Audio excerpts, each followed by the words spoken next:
यवतमाळ येथील जामनकर नगरातील विवाहित महिलेचा संशयास्पद मृत्यू झाल्याची घटना समोर आली आहे। या महिलेच्या पतीसह तिच्या नातेवाईकांनी परस्पर अंत्यविधी उरकण्याचा प्रयत्न केला, मात्र डायल 112 वर तक्रार प्राप्त होताच पोलिसांनी अंत्ययात्रा थांबवून पंचनामा केला।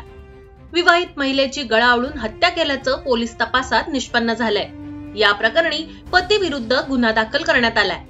दीपाली मिश्रा वय वर्ष 28 असं मृत महिलेचं, तर महेश जनार्दन मिश्रा वय वर्ष 34 असं आरोपी पतीचं नाव आहे। याबाबत रत्नकला शंकर तिवारी वय वर्ष 72 यांनी अवधूतवाडी पोलीस ठाण्यात तक्रार दिली होती। घरगुती कारणातून आरोपी पतीने वाद घातला। या वादातून पतीने पत्नी दीपालीचा गळा आवळून खून केला। त्यानंतर त्याने इतर नातेवाईकांच्या मदतीने परस्पर अंत्यविधी उरकण्याचा प्रयत्न केला। दीपालीची अंत्ययात्रा जामनकर नगरातून स्मशानभूमीत जाण्यासाठी निघाली असता त्याच वेळी डायल 112 वर संशयास्पद मृत्यूची तक्रार देण्यात आली। त्यानंतर अवधूतवाडी पोलीस जामनगरच्या दिशेने रवाना झाले।